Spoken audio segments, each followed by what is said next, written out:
Hi there, welcome to Maths Camp. Today we are going to factorize this expression. In this expression we have a coefficient of first term. So now let's start factorizing this expression. The initially rule are same that we have done before when there is no coefficient of x square term. The first step will remain same. We have to multiply the coefficient of x square term with the constant.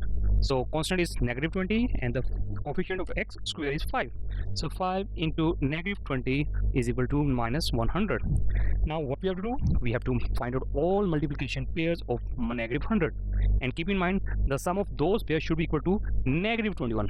So let's start finding one by one.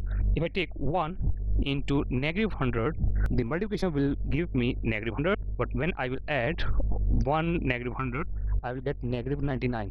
So that means I cannot use this pair as I need negative 21. So what I will do, I will find another pair.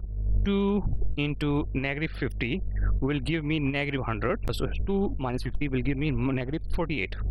So that means I cannot use this pair either. I can have another pair. So negative 4 into 25 will give me negative 100. And when I will add negative 4 plus 25, it will give me positive 21.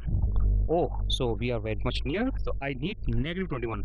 That means what I can do, I can find another pair. So this time I'm going to keep 4 positive and my 25 negative. So 4 into negative 25 will give me negative 100, and 4 minus 25 will give me negative 21. So this is the pair that we are looking for. When we add, the addition should be equal to the coefficient of x, which is negative 21, and when we multiply, it should be equal to the product of coefficient of x square and the constant. Now next step. So we have done 3 steps together. Now we are on 4th step. Once we have the pair of numbers, what we have to do, we have to make coefficient of x square term as a denominator of this selected pair. So 5, which is the coefficient of x square, will be the denominator now. And afterwards we have to simplify the fractions. So step number 5. So 4 and 5, they cannot be simplified because they are already in simplified form. Negative 5 over 1 is going to be the simplified form of negative 25 and 5. So now we have to write these fractions into brackets.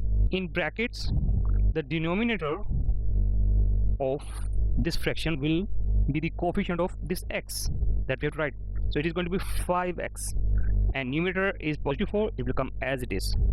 And in this fraction, 1 is the coefficient of x, and we don't have to write 1 as coefficient. So and numerator is negative 5, so it will be negative 5. So this is the factorization of this expression. I hope you have understood it. Take care. Bye bye.